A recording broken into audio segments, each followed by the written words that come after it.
নমস্কার বন্ধুরা, আমাদের রান্নাঘর চ্যানেলে আপনাদের সকলকে স্বাগত জানাই। আজ আবার চলে এসেছি নতুন একটা রেসিপি নিয়ে। আজ বানিয়ে দেখাবো ডিমের পোচকারি। চলুন বন্ধুরা, রেসিপিটা শুরু করা যাক।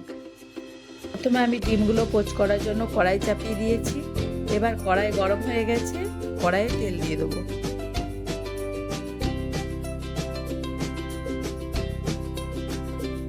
তেল গরম হয়ে গেছে, এবার ডিমের পোচগুলো করে নেবো।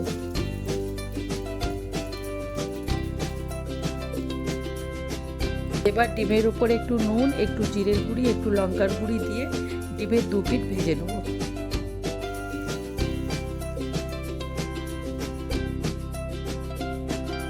এইভাবে বাকি ডিমগুলো পোচ করে ভেজে নেব।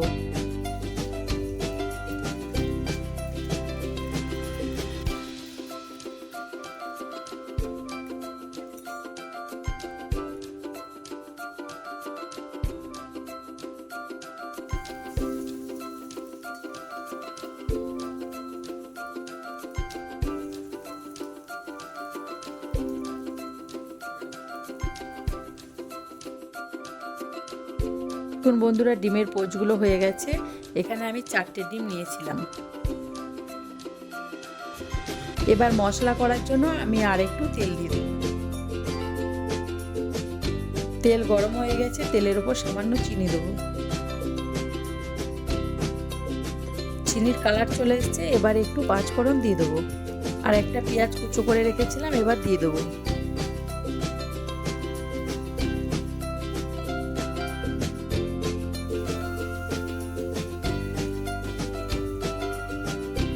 পেঁয়াজগুলো আমি হালকা করে ভেজে নিয়েছি।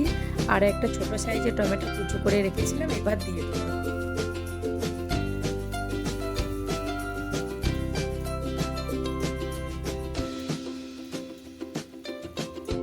এবার আমি 1 চা চামচ আদা রসুন বাটা দিয়ে একটু নাড়াচাড়া করে নেব।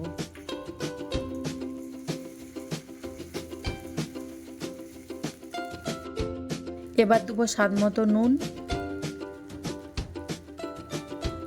হাফ চা চামচ জিরের গুঁড়ো,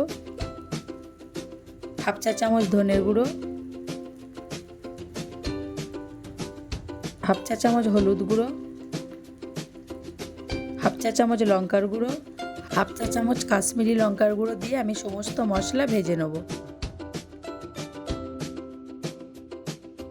দেখুন বন্ধুরা, মশলাটা আমার হালকা করে ভাজা হয়ে গেছে। আর একটু জল দিয়ে ভালো করে মশলাটা কষিয়ে নেব।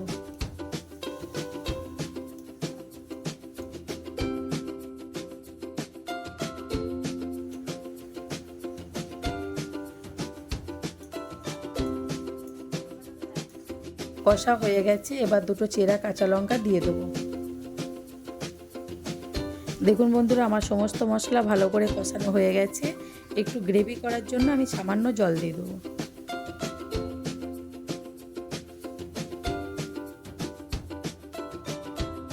গ্রেভিটা আমার রেডি হয়ে গেছে। এবার ভেজে রাখা ডিমের পোচগুলো দিয়ে 5 মিনিটের মতো রান্নাটা করে নেব।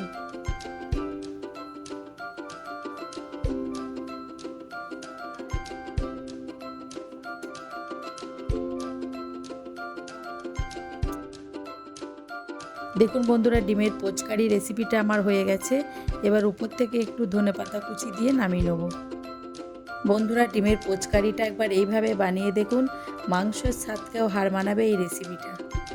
বন্ধুরা, আমার এই রেসিপিটা যদি ভালো লেগে থাকে তাহলে লাইক, সাবস্ক্রাইব, শেয়ার ও কমেন্ট করতে ভুলবেন না। আর যদি কোনো বন্ধু আমার চ্যানেলে নতুন হয়ে থাকেন, চ্যানেলটি অবশ্যই সাবস্ক্রাইব করবেন। ভালো থাকবেন, সুস্থ থাকবেন। দেখা হচ্ছে আবার একটি নতুন রেসিপি নিয়ে। ধন্যবাদ।